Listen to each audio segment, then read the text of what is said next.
In this video, what we're going to do is see how we can create a slow-mo or slow motion effect where we take an existing animation and slow down part of it. Now, we'll see a few different ways to approach this technique, mostly in Cinema 4D, but also my favorite, which does happen to be in After Effects. So let's go ahead and get started.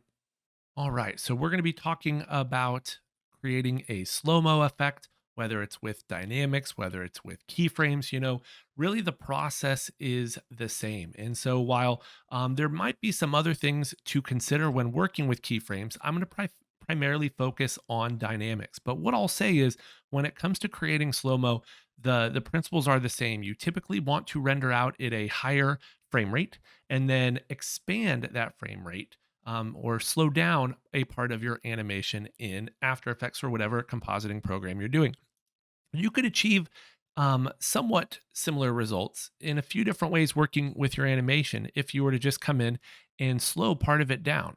Scale keyframes further apart. Now, I would also need to take these, make sure they're after, but that can also create a slow mo effect. All right. So that's one way you can do it just by scaling out keyframes. Another way could be by using the time track, which I do plan on doing a whole video on at some point. The time track, when working, definitely lets you do something similar, almost work more like in After Effects where you have a time graph and a value graph. That, in order to really go into it, needs its own video. So I will be getting into that, but not in this video. So let's focus on dynamics. Okay. Before we get into the kind of the real meat and potatoes and kind of maybe the true way, I want to show you all the different ways you can fake it. So that's why we were just kind of looking at keyframes. Now we're going to see how we can do that here. So I have just a regular old animation or dynamic simulation, I should say. An object falling, it's shattering using the Voronoi fracture, which I do already have a video about. And like I said, if all you want to do is create a slow mo effect, then all you need to do is slow it down. And since this doesn't have keyframes, one of the ways we can do that is with a friction force. And so you can find that friction force under simulate and forces. Okay, we have a bunch of other ones as well. But I have this friction force, and all I did is create a box field that, if we get out of our camera here so we can kind of see what we're working with, is placed somewhat centered, but not entirely centered, where our object is. And as it falls in here, it's slowing down. Now, this isn't necessarily a true kind of slow mo effect because our frame rate isn't changing. Um, but you can see we achieve something very, very similar. And just to kind of show you, I can move this box field wherever I want that slow mo effect to happen. And once the box or objects get out of it, they resume kind of their normal speed. So this can be a great way to fake um, a slow mo effect because sometimes faking it is easier and gives you the results you want faster than perhaps doing something the 100% correct way to do it. So I like this method as well, especially for dynamics. But let's run through how we would actually do this if we were going to take this into consideration when rendering, because I mentioned that usually requires us to render out something at a different frame rate. And to adjust the frame rate of your project, you actually have to do it in two different places. You have to do it in your render settings. So in the output section here, you will see there is a frame rate. Now, I would typically work in values of 30 because there is going to be some math we are going to have to look into later on.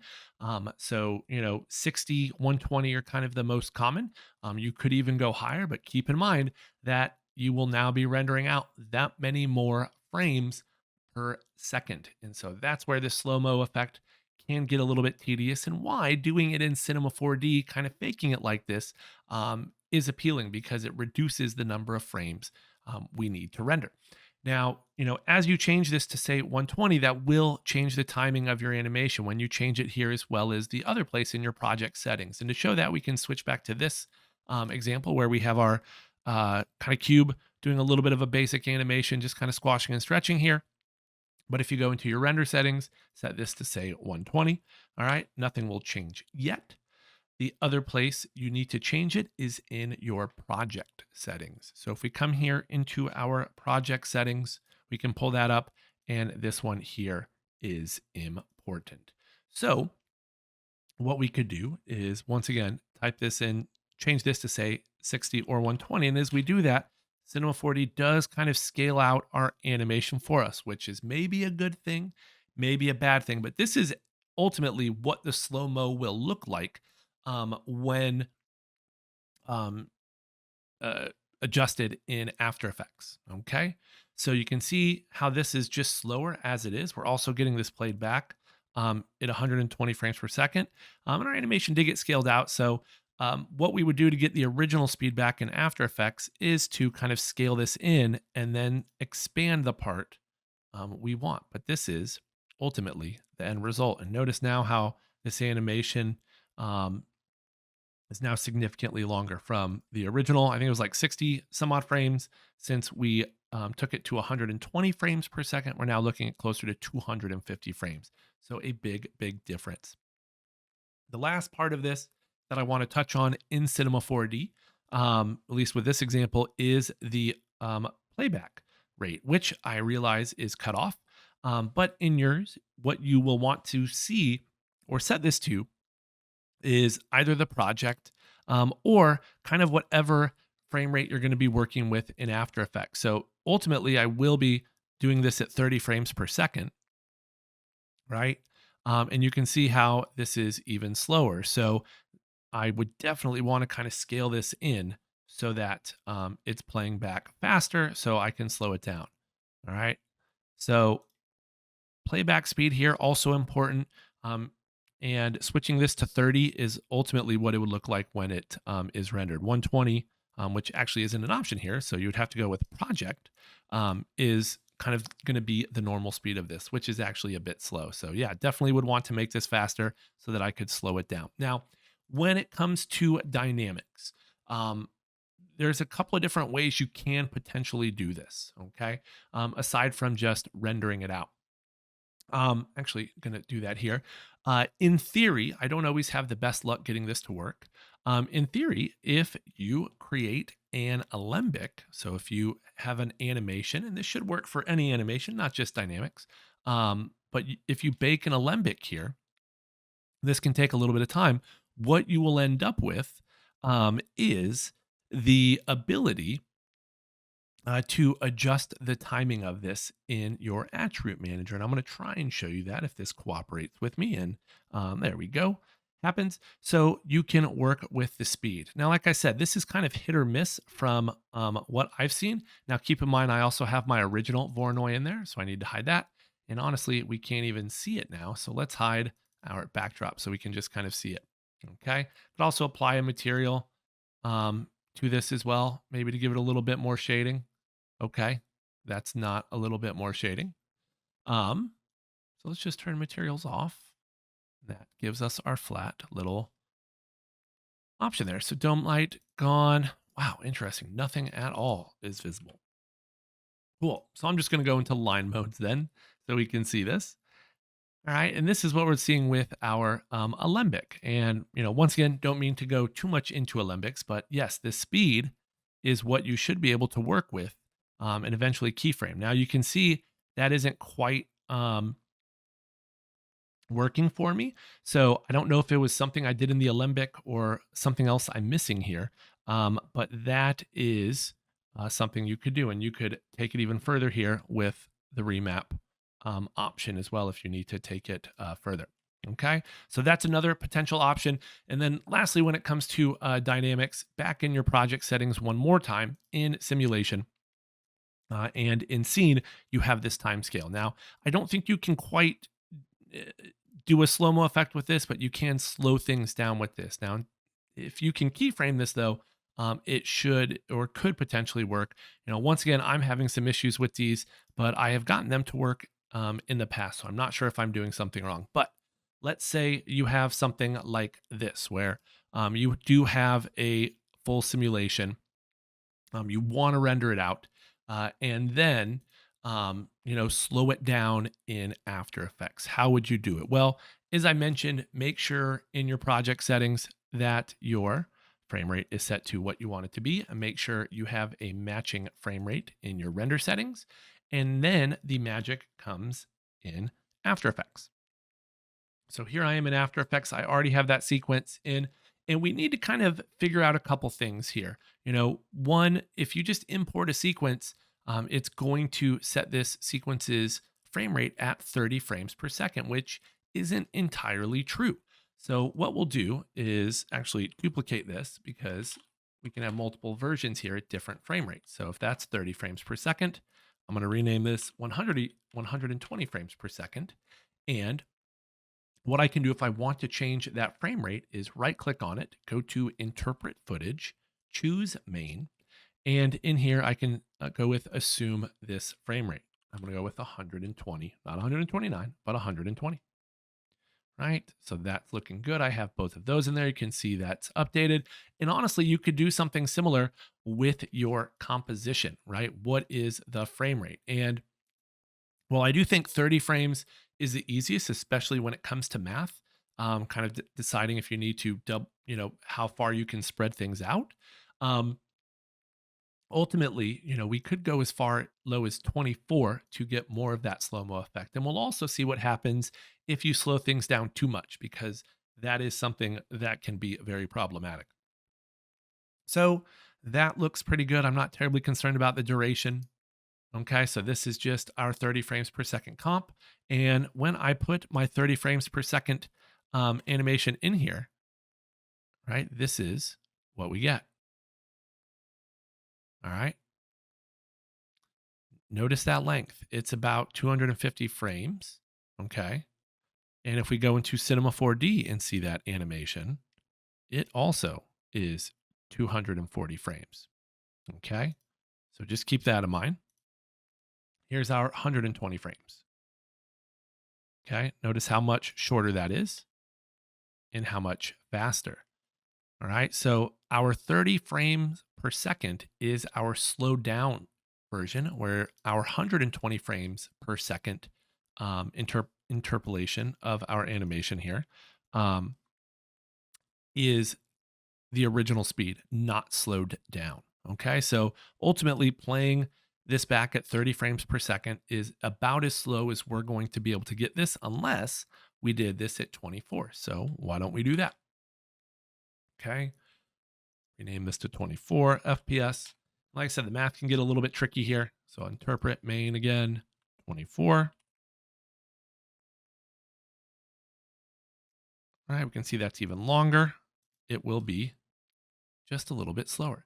Now, I don't know why I didn't do this sooner, but what we're seeing with this is still the speed looking pretty good. Okay, so let's see how we can take this too far so we can see what that looks like, because slow-mo done right looks good. Slow motion done bad looks bad. And the easiest way to show you that is just to come up here to our layer menu, time, and enable time remapping. This will actually be how we work with kind of making a part of this slow down. But essentially what time remapping does is it allows us, very much like the time track, but to decide kind of where our first frame should be, where our last frame should be. And if you want to spread this out or slow it down, all you have to do is grab the keyframe, move it to however long you want it to be, extend the actual sequence. And now we're going to see something that's even slower. But what we're going to see is things kind of look jittery once we go past really 24 frames per second. Things are going to start to almost look a little bit stop motion like.